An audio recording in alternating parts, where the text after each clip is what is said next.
Hello, I'm Dr. Charles Gardner, Medical Officer of Health with the Simcoe Muskoka District Health Unit, here to provide you the update for COVID-19 in Simcoe Muskoka. So at this point we have 4,370 cases, which includes a total of 488 cases reported over the week of January the 3rd to the 9th. We have also had some deaths over the last week. I regret to inform you about 3 people who passed away. They are a man between the ages of 65 and 79, a man between the ages of 65 and 79, and a woman in her 80s. All of them living in Simcoe County, and I would like to express my condolences to the family members for your loss.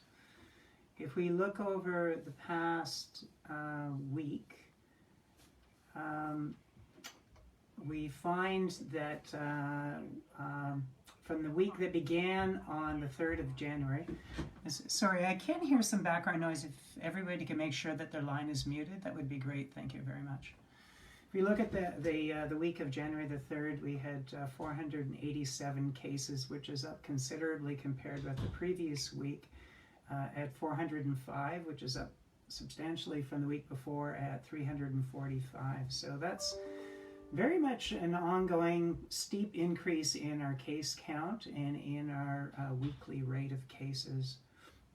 So if we look at the cases that we've had just since yesterday, so far this week, it's a total of 61, and they range in age from under 10 to in their 80s, with 4 of them living in Muskoka and the rest living in Simcoe County.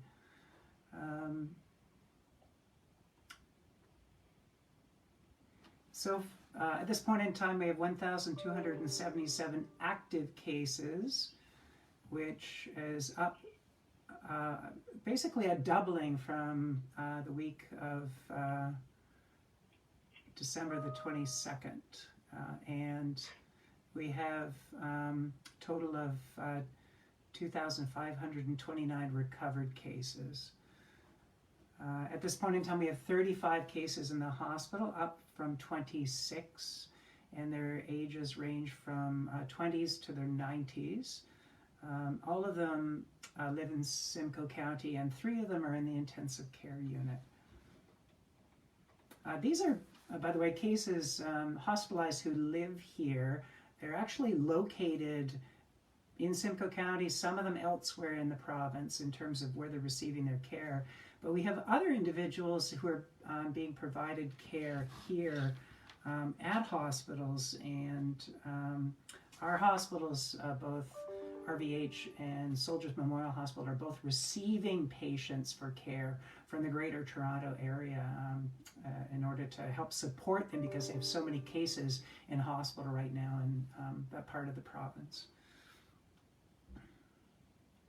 So currently we have 24 outbreaks, up from 20 in the past week, and 13 are in institutions, long-term care facilities, and retirement homes. 5 of them are in congregate settings in group homes, and 5 of them are in workplaces. So various businesses and services in Simcoe County, with 1 in the District of Muskoka. We have no schools in outbreak since they are closed, but we have we had 2 outbreaks in child care centers which have been declared over, and we have 1 outbreak in a food and beverage location in Simcoe County. If we look at the incidence of cases from January 3rd, this is the first week in which had more than 80 cases per 100,000 population per week. And so that's very high. That's up from 60, which was what it had been a week ago. and not quite at the 100 level where the province had been, from what we've seen, declaring areas to be in lockdown in the gray zone with the old framework that they were applying before they put in place the shutdown, and before today the declaration of an emergency and the stay-at-home order that's now in place. But still, 80 cases per 100,000 is very high, and noting that it's gone up rapidly from the previous week, that's certainly cause for great concern. And if we look within Simcoe Muskoka, the concentration of cases is greatest in the south, and in particular in Bradford, West Gwillimbury, where they have an incidence of 228 cases per 100,000 population per week. So that is very high. And that's up from the previous week of 150 cases per 100,000 population. And that's 4 weeks in Bradford, West Gwillimbury, in which they've been above 100 cases per 100,000 population per week. So very high. That community in particular is experiencing a very high incidence of cases. Also, I would say that the community of New Tecumseth Township is also above 100 cases per 100,000 per week at 154 cases per 100,000 per week right now. So that too is very high. In the midst of all of this very disturbing news, we do have the light at the end of the tunnel, and that is immunization or vaccination. And since the 22nd of December, we have been providing immunization in partnership with RVH and the City of Barrie at their clinic at 29 Sperling Drive, and have been among actually the second highest provider of vaccinations since immunization began in the province, compared with the other sites that are providing vaccination in the province. So doing very, very well. And I would really like to commend the partnership that we're in to be able to achieve that. And also have some very good news today in that we yesterday launched a pilot to take vaccination to our long-term care facilities. So we went to 2 facilities, Oak Terrace in Orillia and Victoria Village in Barrie, and between those 2 facilities immunized 178 residents.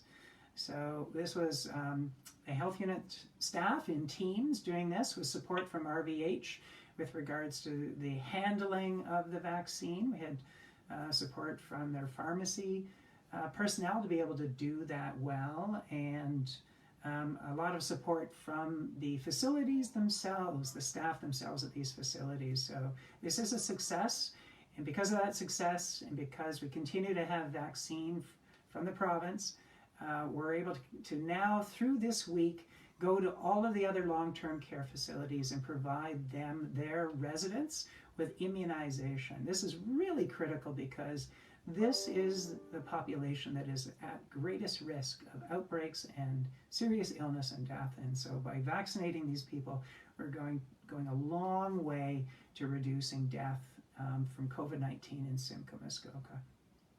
So we intend to have that done by Saturday. And then we intend next week to proceed to the retirement homes and to vaccinate their residents as well through the course of the week. And they too are at a high risk.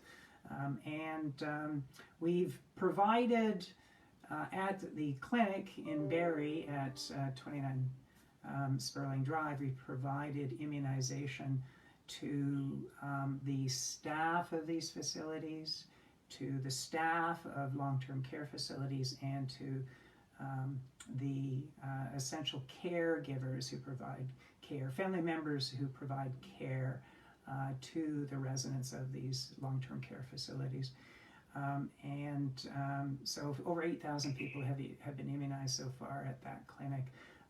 Healthcare workers who work in these facilities and work in hospitals, and that too will go a long way to protecting these facilities. Just over half of the staff of these facilities now have been immunized at that site, and we want to continue to provide immunization as supply allows, and over time to be able to protect those staff as well. And by protecting those staff, you protect the services that they provide, and you protect the patients that they care for and their residents that they care for. So with regards to our dashboard on our website, the dashboard that we created for ourselves, different from the province's framework, we remain in red status, so that is unchanged, and that's because of the degree of viral spread that is increasing and the numbers of outbreaks that have been happening. Also because of laboratory testing, we continue to have a fairly low turnaround time in the laboratory testing within 1 to 2 days. It's below target. Our health system capacity remains at yellow status with a bed occupancy and ICU ventilator occupancy that is about the same as what it has been, and has so far to date not been overly taxed by admissions for COVID-19 in our district, although I do note that we have some that have been transferred here from the GTA. And in terms of public health capacity, we remain in red status because we're struggling to keep up with the case count and to follow up with the cases, and have not been able to reach them within 24 hours. The majority we cannot reach it within 24 hours, so we remain in that red status. We've asked the majority of those cases to contact their contacts for us using our script that we have on our website in order to inform them that they need to be in isolation and seek testing. So we look at our trajectory data from January the 3rd to the 9th, our incidence at 68 cases per 100,000 population, which is up from the previous week at 58 per 100,000. And to be compared with Ontario, which is 135.4 per 100,000, and last week 106.6 per 100,000. So we're going up rapidly. The province is also going up rapidly. The province is higher than we are because of the very high case counts that are occurring in the GTA to the south of us. Our reproduction number is 1.3, which is up from 1.0. So anything above 1 means that there's growth happening. It's not coming under control. And our doubling time has shrunk, which speaks to rapid growth. So our doubling time now is 43.7 days. And with that doubling time, you would expect to see 7,500 cases in Simcoe Muskoka by February the 15th. So our daily growth rate is 1.8%. So if this were to keep up, then we would have approximately 750 cases during the week of January the 31st to February the 6th, or around 107 cases per day, which would equal a rate of 125 cases per 100,000 population per week. So above that level of 100 that I talk about with, and what we've seen with the old framework designating lockdown gray status.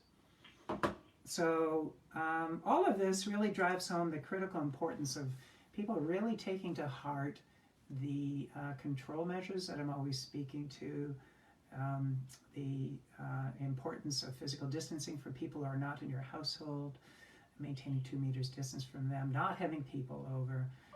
We now have a stay-at-home order and a declaration of an emergency. I need to look at the details, because that's just been announced, but I need to look at the details as to what exactly that means and what is exactly in the regulations that we will need to enforce and that people will need to abide by. So that is certainly a task for me, for all of us to understand that. But I'm sure that what would be at the heart of it is that we shouldn't be going out unless we have an essential purpose, such as shopping or attending work or seeking medical attention or buying pharmaceuticals, medications. I'm hopeful that it also includes provision for people to get out for exercise, That's the kind of thing that I've always advocated for, but I need to see what's actually included in that requirement. So in terms of the outbreaks, one thing I would note is I'm very happy to say that the outbreak at Georgian Bay General Hospital has now been declared over. That is a good thing. I'm just having a double check on that. Okay.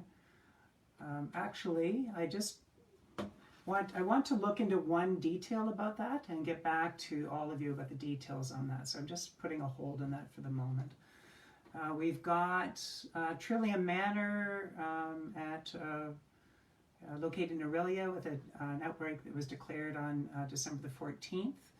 And the number of staff cases has increased. It's up to 19 from 13 a week ago, and the number of resident cases is 9, up from 8 a week ago.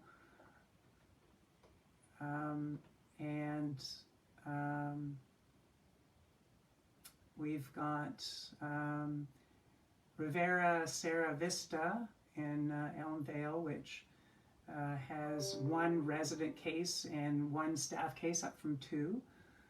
And Georgian Manor in Penetanguishene with an outbreak declared on December the 27th with 3 staff cases, which is unchanged from a week ago, and 3 resident cases, up from 2 a week ago.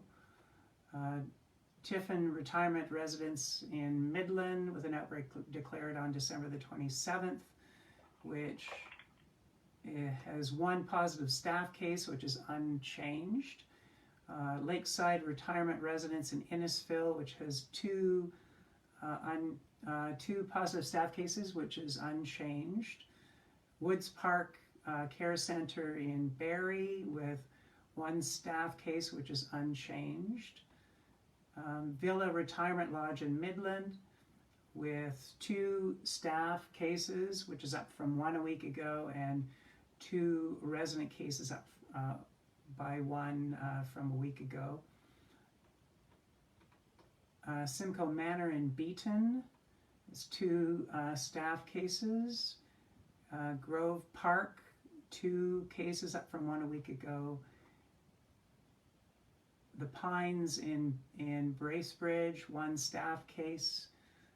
And Roberta Place, long-term care facility in Barrie, an outbreak declared on January the 8th, which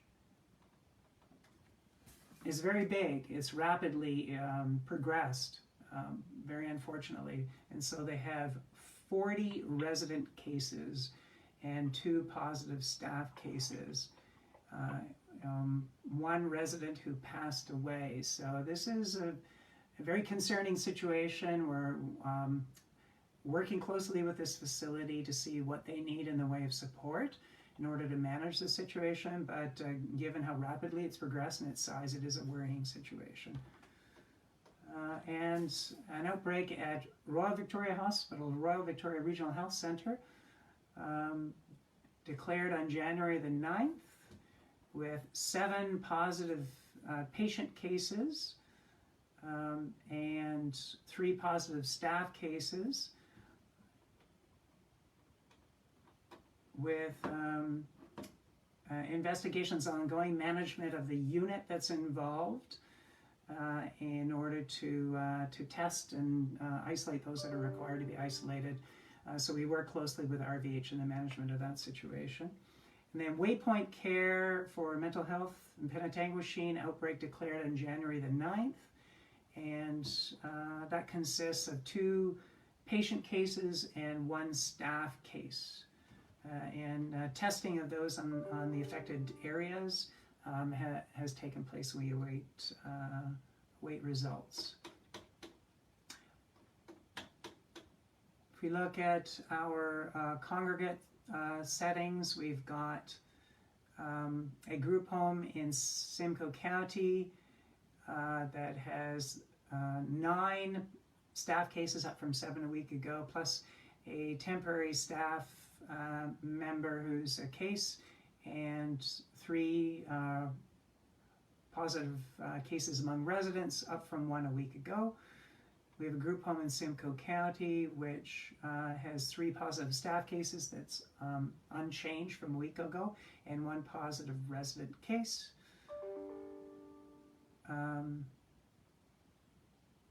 We have a facility, a care facility in Muskoka, that's a congregate setting that has 3 staff cases and 1 resident case. And we have another care facility in Muskoka with 1 resident case and test results otherwise negative. And a shelter in Simcoe County with 1 positive staff case and testing otherwise being conducted at the site. We have in the for community outbreaks a food and beverage agency business in Simcoe County that had an outbreak declared on December 31st with 5 individuals involved, 5 positive test results.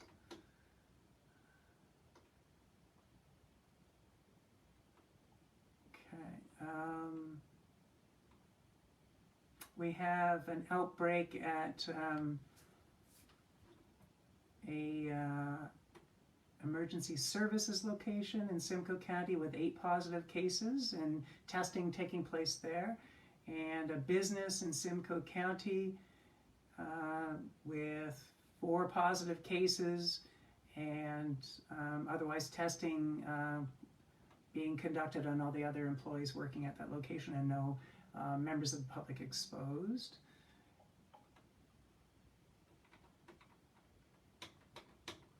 And we have another business in Simcoe County declared on January the 8th with 3 staff,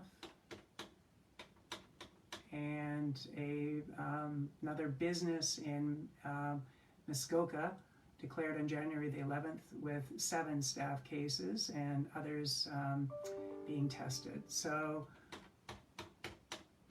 that is all of the outbreaks.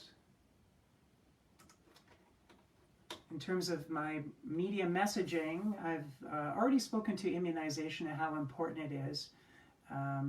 The success that we've had to date, the fact that we're one of the leading locations in providing vaccination, certainly using up all the vaccine that we receive. We get it in regular installments. We have been administering it and then using what follows in the way of vaccines. So certainly been keeping up with the supply. So at this point, we've had a total of, I said over 8,000, but it's actually over 8,100 doses of vaccine administered to priority groups in Simcoe, Muskoka.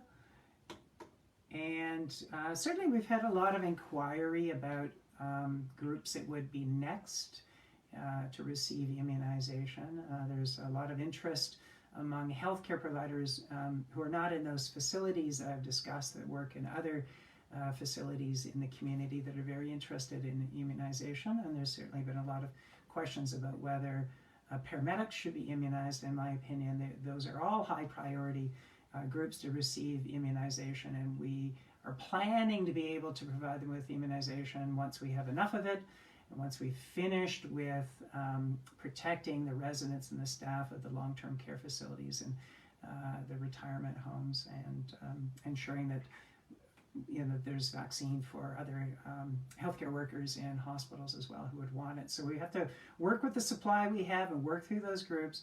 We have every intention of moving on and then protecting other groups as well. And through the course of time, as the vaccine becomes more and more plentiful, we will broaden out the provision of vaccine eventually to the entire community, working with other partners to be able to deliver it. So we do have a planning process in place to be ready to to provide that kind of immunization. We've got a committee coming together, an advisory committee this week with representation from the Indigenous community and from primary care and community pharmacies, long-term care, emergency medical services, paramedic services, and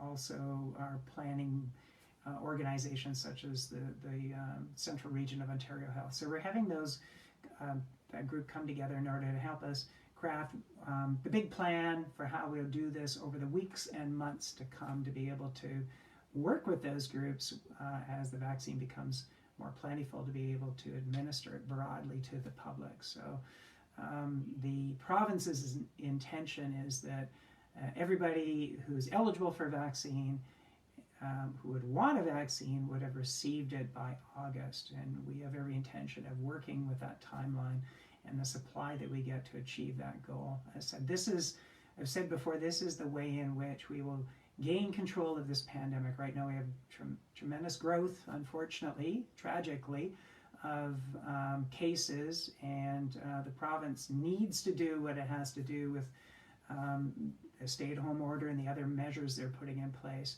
to help bring it under control. And all of us need to do our part to be part of the solution and abide by the control measures that we've been asking of everybody, and when necessary, requiring of everybody. But in the end, the vaccine is going to be absolutely critical to be able to bring this under control and allow us healthier, safer, more normal lives to come.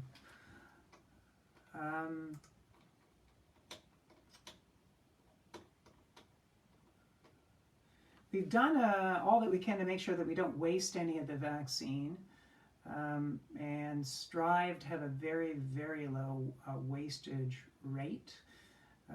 We have also managed to stretch that resource by getting 6 doses out of each vial instead of 5. So the manufacturer guarantees that you can get 5 doses, but we and other health units in the province, other hospitals in the province have found that if you're careful, you can get a 6th dose out of each vial. And so that increases your coverage by another 15%, which is excellent. And so we're certainly striving to achieve that, and in most cases we're able to achieve that. And we're also making sure at the end of the day that we don't waste any dosages. If we have any left over in the vial, we have a callback system to allow individuals who are in the priority group right now, hospital workers, long-term care facilities, retirement home workers, and essential caregivers who live within a reasonably close distance, who are interested in being on a callback list. We call them in and have them receive the last dosages that are left in any of the vials that are opened. We have to do that because once you've used some of a vial, you've got to use the rest of it within the 6-hour period that you've been that you've had it available to use. So you've got a limited time to work with. Okay, so we have some changes with regards to the reporting of outbreaks on our website coming up. So we're going to provide more detailed information on the outbreaks in healthcare facilities, long-term care facilities, hospitals, the kind of information that I give, sort of the name of the facility, the number of cases involved. And that will be a tally that will remain on our website even after the outbreaks have been declared over and they've been moved farther down the list. So we wanted to be able to provide that to you. And we also anticipate being able to provide more information about other workplace outbreaks, more fine designations of the types of locations that we're talking about. We were asked before from time to time And then last week, with an announcement from Toronto Public Health about their intentions, we were asked whether or not we would do what Toronto is doing. So we're going to do what they're doing with regards to more information in general about our outbreaks. But at this point in time, we're not going to be proceeding with actually giving the names of facilities in outbreak that are private facilities, not public institutions, not long-term care facilities. Those facilities we do provide the names for, but other businesses or private workplace environments, we will continue not providing those names for now, because the need to protect privacy of the individuals that might be part of those outbreaks, and also to avoid causing unnecessary harm to businesses. We do give that information if it's necessary, if the members of the public have been exposed and we can't reach them by another means, or if the business themselves actually gives their name.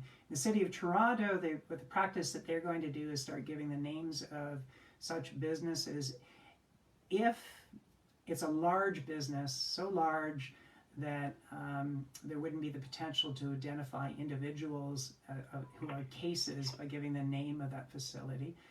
And if the outbreak is ongoing over a long period of time, and they haven't really defined either of those, either what the threshold would be for size or duration. But when we look at the outbreaks we've had, they've always been in facilities that are not very large. And so we feel that we probably, even if we were to take on that approach, we probably would never meet the threshold or the size in question. We also are going to make a change with regards to the information that we provide about individual cases. In order to protect privacy, we're not going to give the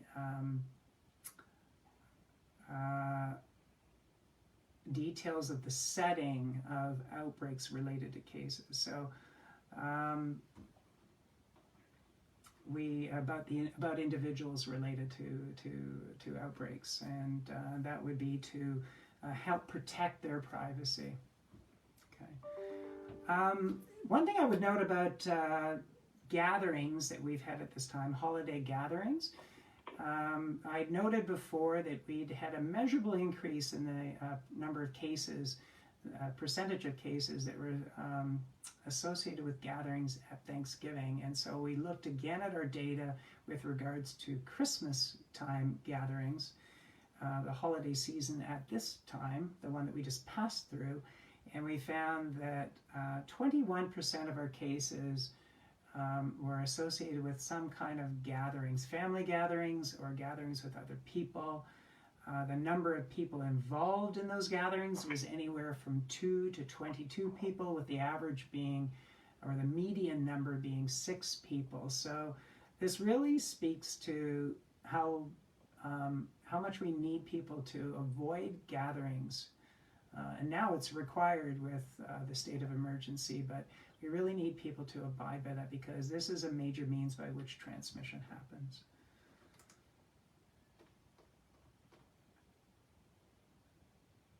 Okay. Last week we had a question about gender and COVID-19 and whether it was linked with gender in some way, what the pattern had been. When we looked at our data, we found that in the first wave, there was a higher incidence of cases among women, and in the second wave so far, a higher incidence among men. And I think this might have been related to in the first wave, there were a lot of institutional outbreaks. In the second wave, the early part of it was more other work environments. But between those two waves, overall, at this point in time, the incidence of cases is essentially, cumulative incidence of cases in men and women is essentially the same for Simcoe Muskoka. So a couple of media questions that have come up are as follows. What are the stumbling blocks we have and may have now and in the future regarding vaccinating our population? So to me, the greatest challenge is actually supply. We received supply. We expeditiously worked with RVH in the city of Barrie and also with some support from Simcoe County Paramedic Services to establish our clinic at the old police station in Barrie, and we are continuing with success at that clinic.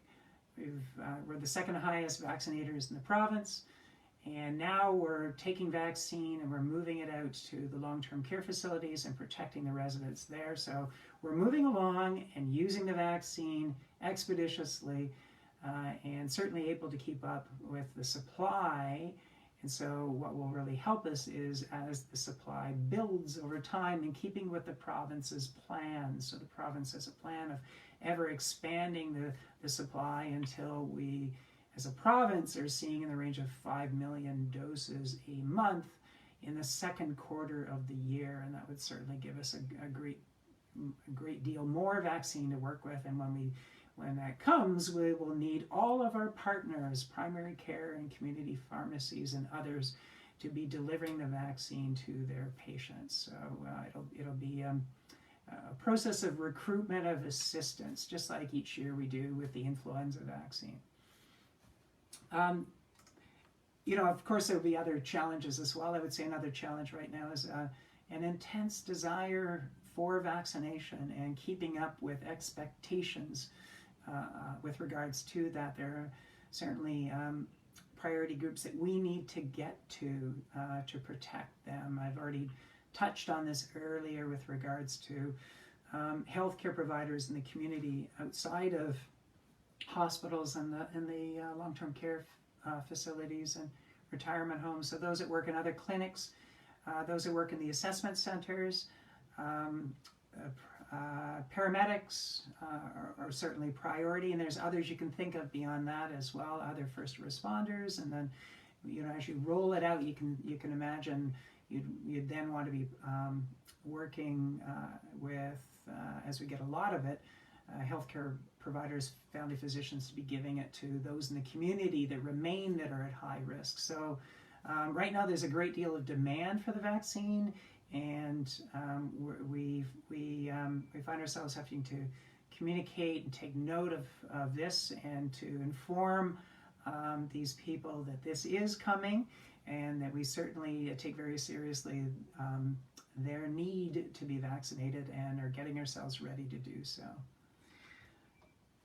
Another question: Bradford has the highest incidence rate in the region, where most of the cases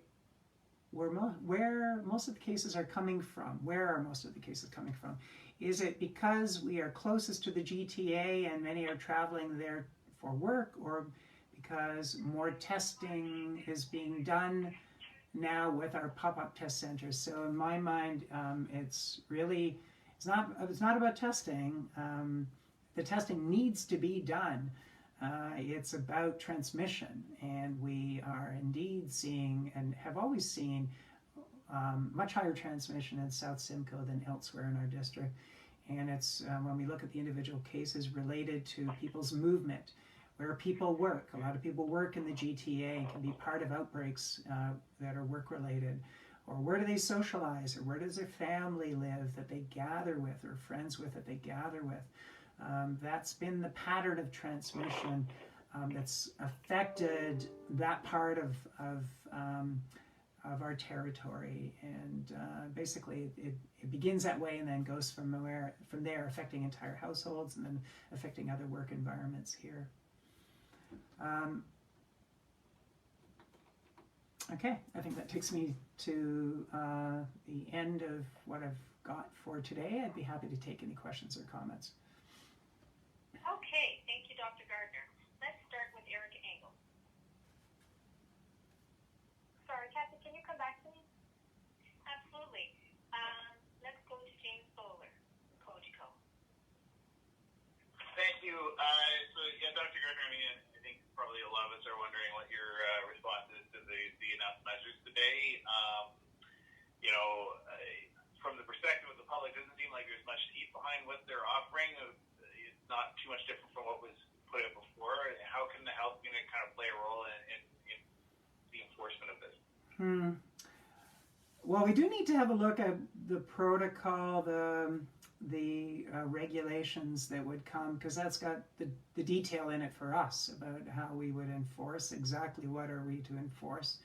Of course, we're always limited in how much we can enforce as a health unit. We're very stretched as an agency. We've got the case and contact management, we've got this enforcement piece and education of businesses, and then we got vaccination on top of that. So we're limited in how much enforcement we can do. Fortunately, this is a across-the-board effort that also can involve police and bylaw officers. And for work environments, can involve enforcers with the Ministry of Labor. So we're going to need all of that capacity to be able to do what's in store. But until I can see the details, it's hard to really comment. Do you think so, based on what you've heard so far about this? I mean, they're saying a stay-at-home order is being put out. I mean, again, it's not a curfew. It's not forcing people to stay home at this point, from what we can tell. But is that going to help bring these numbers down? I mean, we're seeing a 7%. If we reach 7%, we're going to get 45,000 by February. Is this measure right now really going to stop that?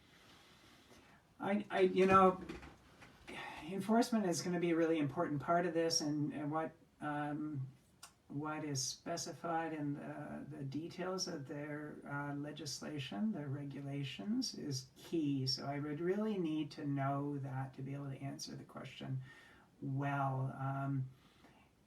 To me, if in fact it is all about people not going out unless they have a specified reason that's on the list from the province, whatever that list would be, and if it is actually enforceable, if it comes with a fine, if you violate it, and then if it is enforced, say by police, I think it would have good effect, right? And it probably doesn't take a lot of enforcement for everybody to realize that we mean it, and therefore they need to abide by it. If people actually abide by this, most people, the great majority of people abide by this, I think it would have it would take a while. We know that there's a delay of 2-3 weeks before you really see the effect of a shutdown or lockdown start to flatten the curve and bring it back down again. But I believe if in fact everybody or most people abided by this, it would have the desired effect. Thank you. You're welcome. Thanks, James. Brett Glover from Barry 360. Are you on the line today? Okay, let's go with Matthew Reeser from the Moose. Do you have a question, Matthew? Yes. Hi, Dr. Gardner. How are you? I'm well. How are you? Good. The latest number on the health unit's website says that nearly 8,000 COVID vaccines have been administered in Simcoe, Muskoka. Mm-hmm. What are your thoughts on how the rollout's been done locally in Simcoe, Muskoka, and how it's been handled on the provincial level as well? So when our numbers catch up on the site, it should be 8,100 doses, and we know from data that we have access to, we are number 2 in terms of a location providing vaccination, the second highest number of vaccinations provided in the province. We've done our very best to provide them to the priority groups the province wants us to, and I support. We are moving quickly now to get out to those who are most vulnerable, those residents in long-term care facilities and then retirement homes. That's where we're getting over 60% of mortality happening. So I think we're off to a very good start locally. Of course, we need to keep up the momentum, and that means good planning with all the other partners that are going to be needed to carry this through to the very end. So it's a good start. It's just the beginning. I know that provincially there's been in the media criticism about the slowness of start across the province, but I've seen it build very quickly. I do think it takes some time to get your systems in place to be able to immunize the population. This vaccine came early. It came faster than we thought, which is a great blessing, but it also meant we had to move quickly to build up our system. So we, just like locally, we need to, it's just a start. We need to keep building. Across the province, we need to keep building. And part of that building is an ever-growing supply of the vaccine. So we've got to the point now that we can administer what we're receiving, that there's not much lag there at all. So that's good, but we need the supply to continue to grow. And I admit I have been having trouble getting the website past couple days, so I might have missed this if it is on there. But is there broken down data of where the vaccine is being administered, like where in Simcoe, where in Muskoka, what homes, and so on? So, so far, only 2 homes, Oak Terrace and Victoria Village Manor, yesterday as pilots. But I can see that there would be desire to get that kind of information.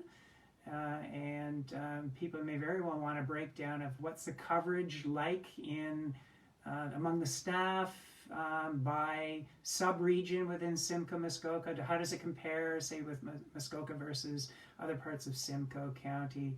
How do hospitals compare with long-term care, retirement homes? I can see that there'd be a desire for that. We're tracking that internally, but I'll have discussions internally here with my team about how much of that information can we make available. When you look at our site, you see a great deal of information available about cases, so I would position the same thing about vaccination coverage. How much can we provide that people would want to see? Okay, thank you, Dr. Gardner. You're welcome. Thank you, Matthew. Chris Simon from the Very Advanced. Are you on the line today? I am. Thank you. Hi, Dr. Gardner. Hello. I'm just curious as to the enforcement aspect of what was announced by the Ford government today. How many fines, charges, anything like that do you know of that have been laid within Simcoe, Muskoka? I know that there's been a priority given, I guess, to education rather than enforcement in the past, but can you speak to that?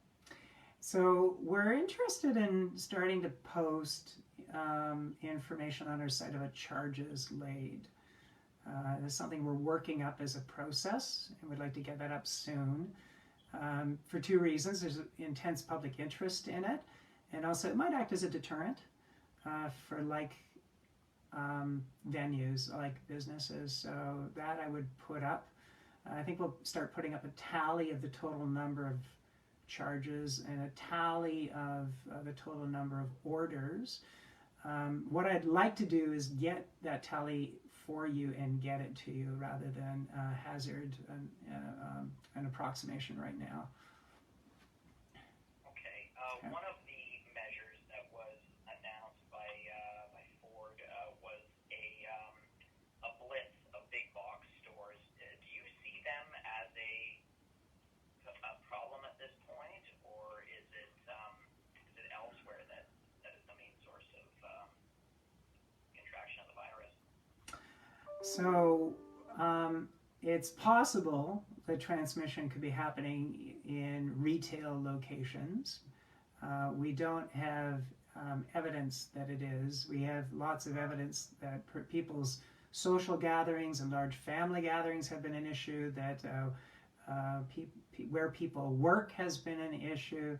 Certainly congregate settings like group homes and retirement homes and long-term care facilities and hospitals, there have been outbreaks. So those kinds of environments have been an issue. In theory, for sure, you could imagine that the kinds of gatherings that can happen in retail locations, large retail locations, could be an issue. But we don't actually have the data that shows that definitively here in Simcoe, Muskoka. And I'm sorry, maybe I missed it off the top, but do you have any information on the 2 new deaths that were reported today?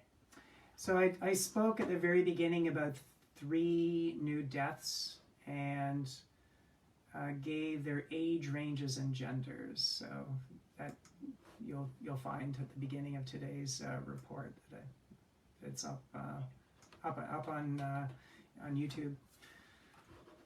Sorry about that. I must have missed it. Thank you very much. Yeah, you're welcome.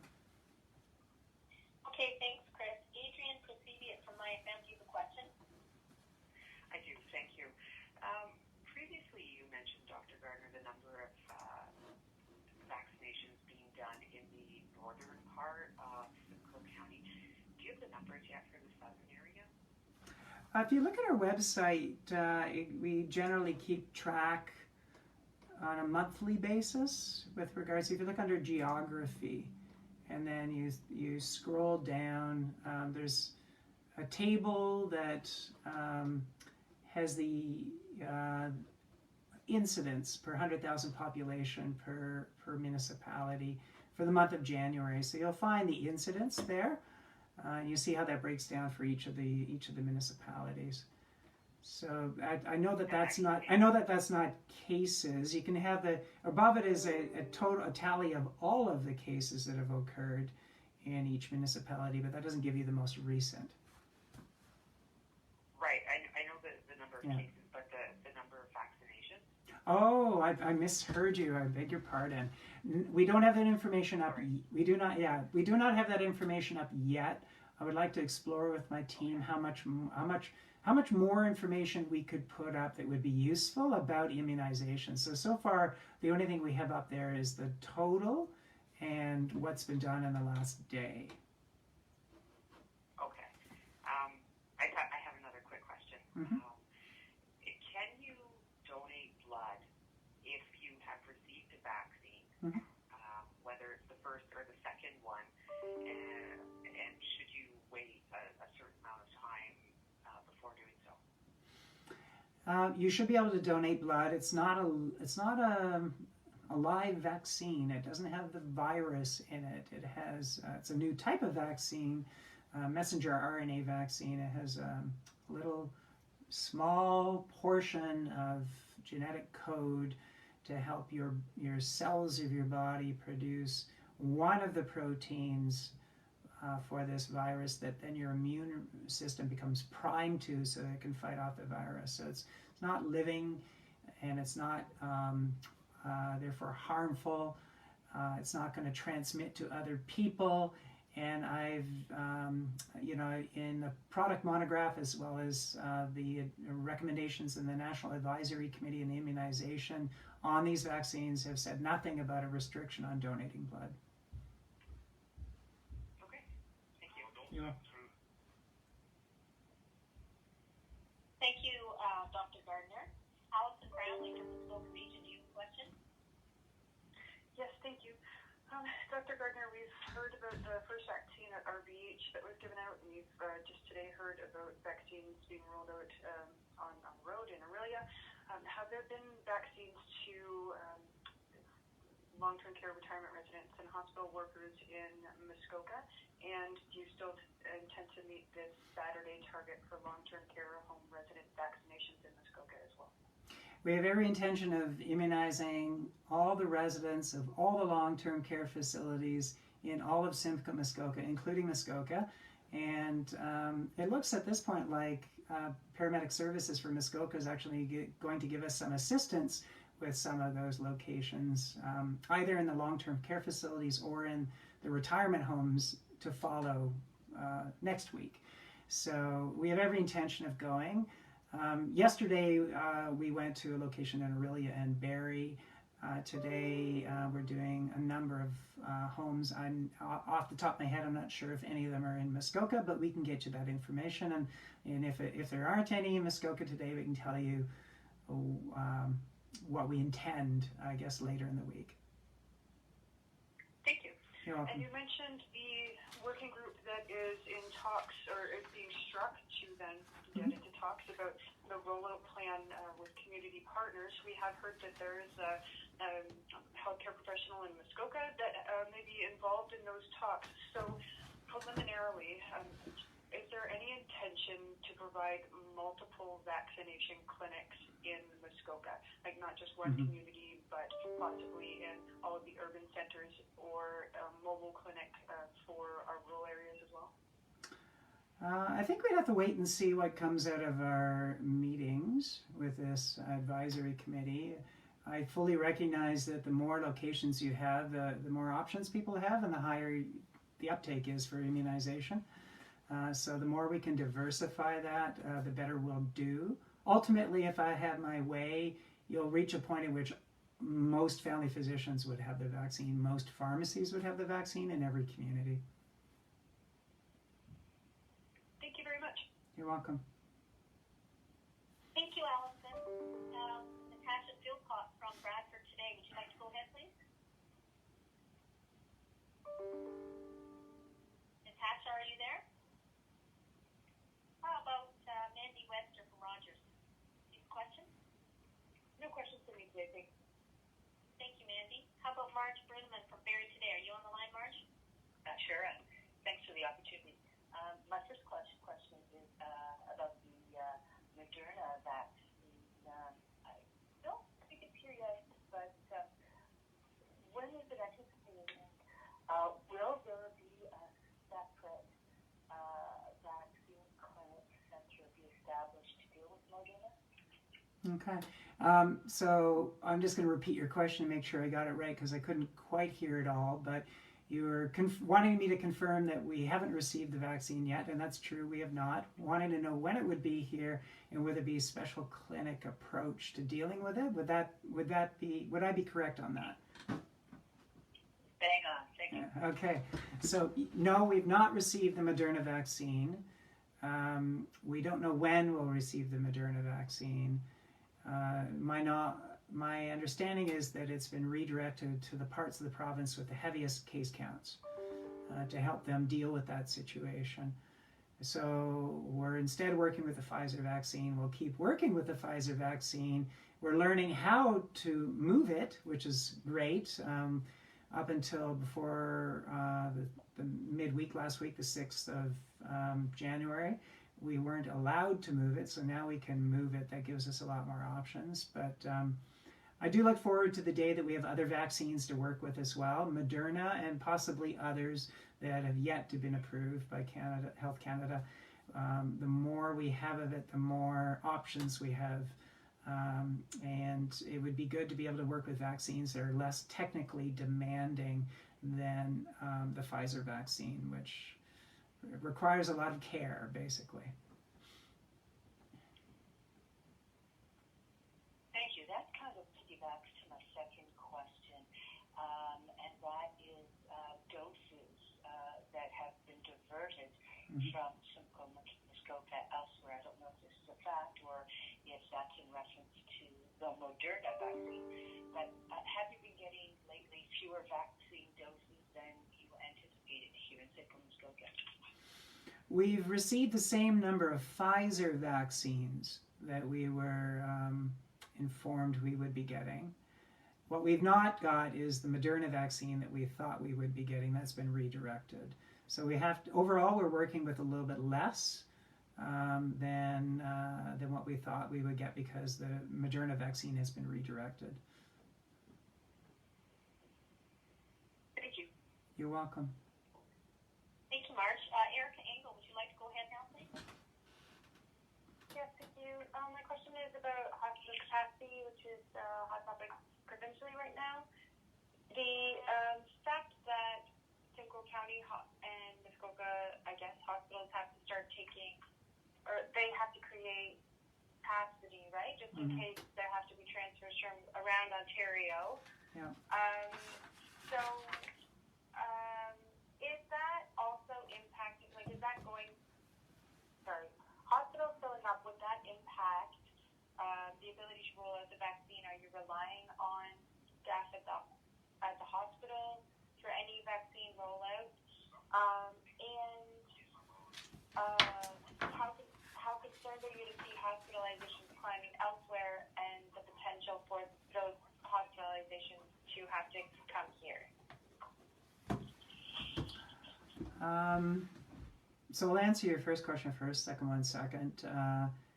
We work in close partnership with RVH, and at the beginning of the clinic that we jointly established on the 22nd of December, the great majority of staff who were there at that time were health unit staff, public health nurses, providing the vaccinations.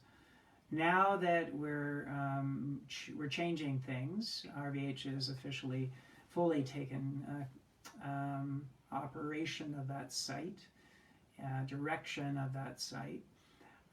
We are moving our health unit employees out, our nurses out, to be able to vaccinate in these long-term care facilities and retirement homes. And so as they go, RVH staff have been replacing them, but there's also been a very strong response from the community, from many physicians and nurses interested in helping, volunteering, or helping with immunization. And so RVH is keeping a roster of them. So are we as a health unit, and they've been able to bring online some physicians to work in that clinic to replace the staff that we've withdrawn. So that's how things are rolling. If RVH becomes very busy with care, and they do have an outbreak now, I think it would be for them to answer the question, what it would mean for them and the work in the clinic. I know that they were regarded as a top priority. They share the view that I have, that this is the way that we get out of the pandemic. So they've been superb about dedicating themselves fully to this. But I think you'd have to ask them about how they would manage the burdens that they have. And then you're wondering about, am I worried about people from other hospitals being brought here for care? And what I would say is we're all in this together. And if we find ourselves in a position to be able to help a very hard-hit part of the province, it's a good thing that we do so. I would say it's a very good thing that RVH had the wisdom to establish in the spring and the summer and get going in the late fall. It's Pandemic Response Unit, that field hospital that they put up in their parking lot. It gives them a much more capacity, an extra 70 beds, to be able to manage the load of care. So that is a good thing that they were thinking that way, to be prepared for what could very well come and what appears to be happening. In fact, the rise of cases that are happening in the GTA. They're happening here too, but much more in the GTA. And it's good that we're in a position we can help. I think we have to take it as we go. And it may be at some point we need the assistance of somebody else. So it's the nature of this kind of a crisis, an emergency, declared emergency, that we all help each other when we can. Okay, and my other question relates to Collingwood General and Marine Hospital. As I understand it from talking to them, if you walk into their emergency department, you see their triage nurse sort of soon after walking in. And there's a potential for a COVID positive patient to be in the waiting room with not COVID patients, and you're not screening before walking in the door. Is this something that's okay? Like, are you aware of this situation? This is the first I've heard of this. We'd have to look into it ourselves for me to be able to comment. It's certainly appropriate and required for hospitals to screen individuals as they enter the premises to ensure that they do not have symptoms consistent with COVID-19.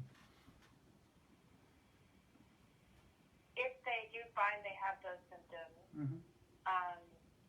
can a patient still go into a waiting room, or what's your advice there? They would need to manage them in a way that doesn't expose other people. So they would need, everybody should be wearing face covering, that's required. Ideally, they would be put in a separate room to be cared for. They should be physically separated from other people at least 2 meters apart. It would certainly be key that they be identified as they come in to be able to allow for all of that. Thank you. You're welcome. Okay, thank you, Erica. Sorry about that. Mark Claremont from Muskoka today. Do you have a question? Yes, Doctor, regarding the Pfizer vaccine there, so apparently you said earlier on today and on the website, it says something like the neighborhood of 8,000 doses have been administered. Are those all staff, I take it, all LTC staff, retirement staff, are they?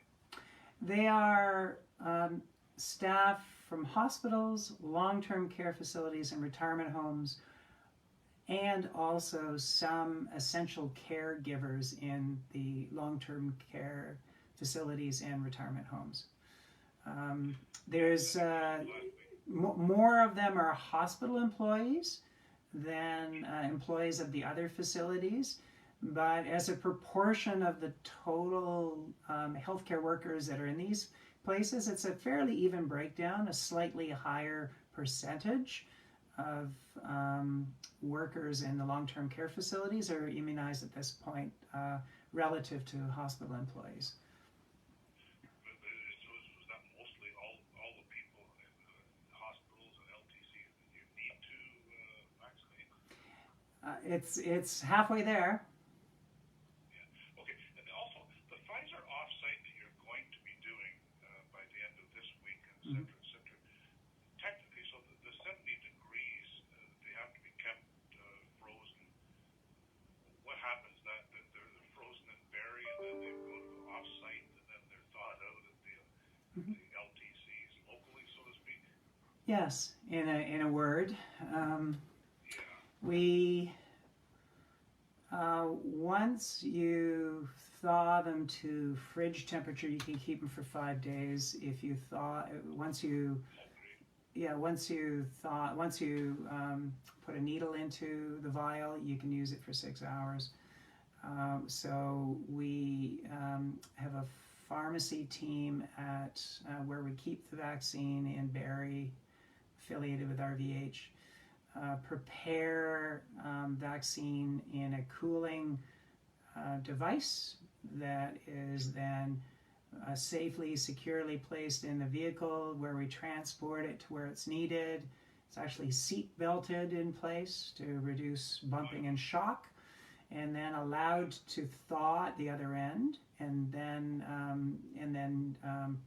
the normal saline solution that needs to be placed in the vial is placed in the vial, and then syringe is prepared, and then they go. Once it's been moved and thawed, you can't move it again. You've got to use it all. Just quickly, the boiled water in Bracebridge, anything new on that? Maybe you could give me a bit more of a what information are you seeking? Sorry. Well, I mean, it just obviously it's going on all week there, and apparently they're flushing the pipes and things like that. So Yeah. You just have to. They said you have to give the all clear Yes. for them to lift the boil water order advisory. I do. Yes. I issued the boil water advisory order to begin with, to make sure that people were informed that they'd had a water main break, that the water that was coming through wasn't potable, as we say, shouldn't be consumed without boiling, and we would need to wait for the system to be restored and testing to show that it was safe before you could lift that. Great, thanks very much. You're welcome. Thank you, Mark. Is there anyone on the line from CTV? Sure is. Mike Arsudi's here. Go ahead, Hello. Mike.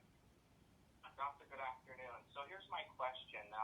In the GTA, they're already saying February seems like, at least mid-February seems like a safer return than January 27th. What would you advise here for schools here in Simcoe County and Muskoka? Well, I think schools is a tough call, right? Because the school environment's an important place for the well-being of children. It's important for their mental health, their physical health, particularly vulnerable children who need a lot of support. And so by having them stay home, they miss out on all of that. And they miss out on education. I know that there's the remote education, but it wouldn't, I think it would be more challenging to continue full education that way. So it's always a risk benefit that needs to be done to determine whether you should be continuing this remote education, non-attendance to the school setting approach. I know that there's a lot of concern about the potential for transmission in schools. In fact, the amount of transmission in schools has been very limited compared with the number of cases that arose in the community, children getting it from home or elsewhere instead. And And I know also that with a large number of cases, it can be very disruptive to running school if you have many, many cases showing up at school requiring classrooms to be isolated and follow-up testing for entire classes of school. So that makes it a challenge when you have so many cases happening right now. It makes it a challenge for the schools to operate. I think we'd have to wait and see just what the case count is looking like when we get later in the month. I would be advising that they continue to monitor and not make any decisions at this point, apart from the decision, I guess, to be prepared to extend if you have to. Okay, and then sorry to get you bogged down here in numbers and details and all that, but could you go more in depth on the breakdown? Because the last check that we've had, it hasn't exactly updated the per location for the 68 cases today. I understand New Tech and Bradford had the largest incidence rate. Is that reflected in today's data here? Could you maybe go a little more in depth there on the number of cases per jurisdiction and per township and city? So I'm not going to walk through all of that in detail. What I'll do is I'll make sure that it's updated on the site for you. Okay, but Barrie still remains a problem here. Tecumseh, Bradford, and this workplace gatherings in the home, people commingling. That's the main probably source of infection here. Well, actually, like I said, over 20%, 21% were related to gatherings overall in our area at the Christmas time during the holiday season. So that was a major one during the holiday season. And the data that you see now, the new cases, would be from that time, like 2 weeks in the past or so, a week to 2 weeks in the past. To me, the major thing at this point is that kind of social gathering that's the driver. Whereas before it was that and a combination of work. Very, very limited with regards to school setting outbreaks. We've also got, like, increasingly facility outbreaks that are part of the numbers as well, as I pointed out, all of those congregate setting, long-term care facility outbreaks that have been happening. And then if you otherwise, you wanted to know about the geography, so if you look at our website under geographic area, you can see how it breaks down, at least for the month of January. And the highest incidence rate that we've had overall has been for Barrie, according to that data. This is a little bit behind, I think, compared with the data that I just gave you today, where Bradford and New Tecumseh actually had higher rates than that. Bradford being over 200 cases per 100,000 population per week. So what is going on here? Because I'm a little slow. So explain to me how this entry into long-term care homes, if they were, we had visitor restrictions, we had so many measures in place to restrict this. Is this the unfortunate situation of gatherings have taken place and commingling with staff, not to throw this on them, or those who work and live in long-term care homes? Because for the majority of these individuals, they ain't going anywhere. Well, a good number of them predated the Christmas season, but some of them certainly have followed it or been at that time.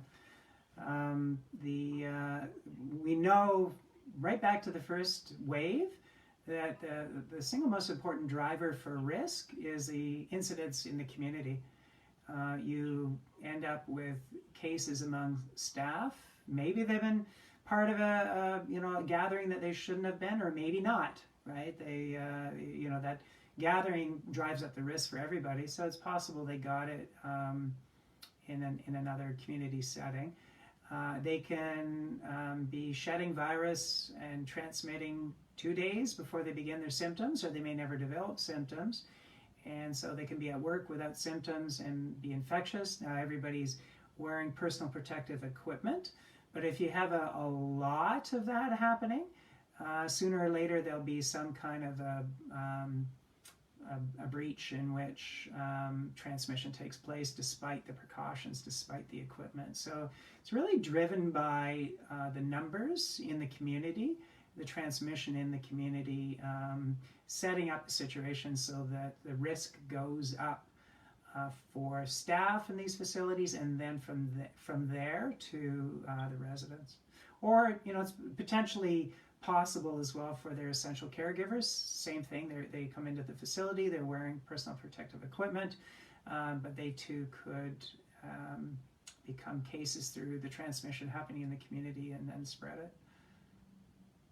So what's happening with Roberta Place? Is RBH going to step in there? What would you advise right now? 40 cases being done. Well, we're certainly looking at that kind of question very closely. We, sorry, note some other background. If everybody could check their line muted, that'd be great. So we note we note that it's a very serious situation. We are working closely with the facility. We're looking at options. We certainly have communicated with RVH as well. So we, at this point, don't have, I don't have a specific answer for you to that question. Thank you. You're welcome. Thank you, Mike. Is there anyone else on the line that we may have missed today? Dawn from Huntsville over here. Oh, okay. Go ahead, please, Dawn. Thank you. I just have a question about the vaccines in long-term care, Dr. Gardner. Mm-hmm. We know that the vaccine isn't 100% effective, although it is pretty good. And there are lots of family members out there that are eager to be visiting those people. So once provincial restrictions are lifted, are they still going to have to wait until vaccines are available in the greater community, or will your advice be that there may be greater visitation allowed with precautions? It's a very good question. I mean, once we've immunized the residents themselves, that goes a tremendous distance to reducing their risk. It's 95% effective. Even in seniors, it's highly effective. You know, which is a great blessing. We weren't sure if it was going to play out that way, and we were very happy that it has. So that in itself would greatly reduce the risk. It would reduce the risk that much further if everybody's vaccinated. It would tremendously reduce the risk. And I know that going forward in time, as we gain control of this pandemic and immunize ever larger numbers of people in the population and start to see transmission come down, that eventually we'd be looking at lifting all these control measures in place, probably in a gradual way, very cautious way. But I don't have detail. I have not seen, I don't think there is yet any detail on exactly what that looks like, how that will happen, or over what period of time. Right, thank you. You're welcome. Okay, thanks very much, everyone. I'm assuming now that we have taken questions from everybody who's on the line. So we would like to bid you good afternoon, and we will speak with you again next week. Thank you. Goodbye, everybody.